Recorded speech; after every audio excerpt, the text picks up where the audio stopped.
ഇന്നലെ മീര ജാസ്മിൻ്റെ സിനിമ കാണാൻ പോകും. അപ്പം സാധാരണ സിനിമയ്ക്ക് പോകുമ്പോൾ ഞാനും മോളും കൂടി ഇങ്ങനെ പറഞ്ഞ ദൈവമേ കുഞ്ഞുമാവന്മാരൊന്നും അടുത്ത് വന്നിരിക്കരുത്. കാരണം കരച്ചിൽ ഉറങ്ങിക്കഴിഞ്ഞാൽ ഞാനാണെങ്കിൽ എൻ്റെ ഏറ്റവും വലിയ സന്തോഷമുള്ള സമയം എന്ന് പറഞ്ഞാൽ ഫിലിം കാണാൻ പോകുന്നത്. എൻ്റെ ഏറ്റവും പ്രിയപ്പെട്ടൊരു കാര്യമാണത്. അപ്പം സിനിമ കാണാൻ പോകുമ്പം ഈ കുഞ്ഞുമാവന്മാരെ കൊണ്ടുവരുമ്പോഴേ അവർ കരയുമ്പോഴത്തേക്ക് നമുക്ക് കുഞ്ഞു കുട്ടികളാണെങ്കിൽ പോലും നമുക്ക് ഭയങ്കരമായിട്ട് അത് വല്ലാതെ ഒരു ഫീലാണ്. എനിക്ക് അന്നേരം എനിക്ക് മാതൃത്വമൊന്നും ഉണരത്തില്ല. ഞാൻ ഭയങ്കര സാധാരണ ഒരു എല്ലാ പോസിറ്റീവ്സ് നെഗറ്റീവ്സ് ഒരേപോലെയുള്ള സ്ത്രീയാണ്. അപ്പം അതുകൊണ്ട് ഈ കുഞ്ഞുമാവന്മാരുമായിട്ട് വന്നിട്ട് പിന്നെ നമ്മുടെ മുന്നിൽ കൂടെ അങ്ങോട്ടും ഇങ്ങോട്ടും പോകുമ്പോൾ അടുത്തിരിക്കുവാണെങ്കിൽ പിന്നെ പറയണ്ട. ഇന്നലെ എൻ്റെ അടുത്ത് ഒരു പയ്യൻ, ഒരു 10 വയസ്സുകാരൻ പയ്യനായിരുന്നു. അവൻ്റെ അച്ഛനും അമ്മയും അവരുടെ ടിക്കറ്റിന് എന്തോ പ്രശ്നം എന്തോ ആയിട്ട് അവർ മാറിയിരുന്നു. അപ്പം വന്നിരുന്ന് കഴിഞ്ഞപ്പം ഇതിൻ്റെ കൈമുട്ട് ഇങ്ങനെ ഞാൻ എൻ്റെ കൈമുട്ട് വെച്ചിരിക്കുന്നതിൻ്റെ അടുത്ത് തട്ടിപ്പം ഞാനിങ്ങനെ നോക്കിയപ്പോഴത്തേക്ക് പെട്ടെന്ന് എൻ്റെ അടുത്ത് സോറി ആൻറ്റി വന്നു. അപ്പോഴേ ഞാൻ ആലോചിച്ച് 10 വയസ്സ് അത്രേ ഉള്ളൂ. പക്ഷെ ആ ഒരു മര്യാദ ഞാൻ കുഴപ്പമില്ല എന്ന് പറഞ്ഞിട്ട് സിനിമ കണ്ടുകൊണ്ടിരിക്കുക. അപ്പം ഒരു കറക്റ്റ് ന്യൂ ഇയർ വിഷ് ചെയ്ത് ഞാനും മോളും ന്യൂ ഇയർ വിഷ് ചെയ്ത് നേരെ നോക്കുമ്പോൾ അതിൽ വരുന്ന സീനെന്ന് പറഞ്ഞാൽ മീര ജാസ്മിൻ ഒരു ടി വിയിലൊരു പിന്നെ നടക്കുന്നൊരു സീൻ കണ്ടുകൊണ്ടിരിക്കുകയാണ്. ഒരു ഇൻറ്റിമേറ്റ് ആയിട്ട്, വലിയ ഇതൊന്നുമല്ല, ഒരു റൊമാൻറ്റിക് സീൻ, കുറച്ച് ഇൻറ്റിമേറ്റ്. തിയേറ്റർ ഫുൾ നിശബ്ദത. ഈവൻ ചെറുതായിട്ടൊന്ന് ചിരിച്ചു. ആ ചിരി കണ്ടപ്പോൾ ഞങ്ങളൊന്ന് പൊട്ടിച്ചിരിച്ചു പോയി.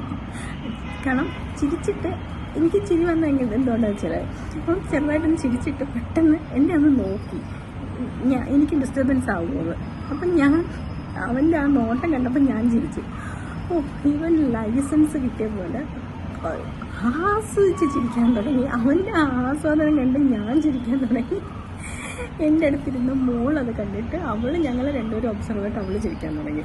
ശരിക്കും സിനിമയെക്കാളും ഞാൻ കൂടുതൽ എൻജോയ് ചെയ്തൊരു മൊമെൻ്റ് ആയിരുന്നു കേട്ടോ അത്. കറക്റ്റ് ന്യൂ ഇയർ വിഷ് ചെയ്ത് കഴിഞ്ഞ ഉടനെ ഇവനെ ഞാൻ മേടിച്ചൊരു ന്യൂ ഇയർ വിഷ് കൊടുക്കും. പിന്നെ ഞാൻ വെച്ചാൽ ശല്യം ചെയ്യുന്നുണ്ട് അവൻ്റെ ആ ഒരു അതിന് മുമ്പുണ്ടല്ലോ അവന് ചിരിക്കണം, അവൻ നന്നായിട്ട് ആസ്വദിച്ചിരിക്കണം. അതിന് മുമ്പ് എന്നെ ഒന്ന് നോക്കി. ഈ കൊച്ചുകുട്ടിയാണ് ശരിക്കും പറഞ്ഞാൽ നമ്മൾ മക്കളെ വാർത്തെടുക്കുക എന്നൊക്കെ പറയത്തില്ലേ, അത് ഇന്നത് ഒരു പങ്കുണ്ട്. ഭയങ്കരമായിട്ടൊരു പാരൻസിന് ഇതൊക്കെ ഒന്ന് ശ്രദ്ധിക്കണം. നമ്മൾ അടുത്തിരിക്കുമ്പോൾ കുഞ്ഞു മര്യാദകളാണ്. പക്ഷെ എന്നെ അത് ഭയങ്കരമായിട്ടും സ്വാധീനിച്ചു കേട്ടോ. പിന്നെ അവൻ ഭയങ്കരമായിട്ട് എന്നെ ടച്ച് ചെയ്ത് കളഞ്ഞു. അവൻ്റെ ആ ഒരു കുറച്ച് നേരത്തെ ഒരു ഓമനത്വം എന്ന് തന്നെ പറയാം. സാധാരണഗതിയിൽ എനിക്കിങ്ങനെ അടുത്തിരുന്ന് ഞാൻ ഈ പ്രായം കൂടെ ആകുമ്പോൾ കമൻട്രി പറയുമോ എന്നൊക്കെ ഉള്ളൊരു ഞാനപ്പം ഭയങ്കര മൂരാഴ്ചയാവും എൻ്റെ ഉള്ളിൽ. പുറത്ത് കാണിക്കത്തില്ല, ഉള്ളിൽ ഭയങ്കര മൂരാഴ്ചയായിട്ടായിരിക്കും ഇരിക്കുന്നത്. പക്ഷെ ഇന്നലത്തെ ദിവസം ഉണ്ടല്ലോ ഭയങ്കര ക്യൂട്ടായിരുന്നു. കാരണം ആദ്യം ഇങ്ങനെ നോക്കി അനുവാദം, അത് മീൻസ് നോക്കി എനിക്ക് ബുദ്ധിമുട്ടൊന്നും ഉണ്ടാവത്തില്ലല്ലോ, ഞാൻ ഓക്കെ ആണല്ലോ അവൻ്റെ ചിരിയിൽ, ഞാൻ ഓക്കെ ആണെന്ന് കണ്ട് പിന്നെ ഒരു രക്ഷയില്ലാത്ത ചിരിയാണ്. സിനിമയും കൊള്ളാം.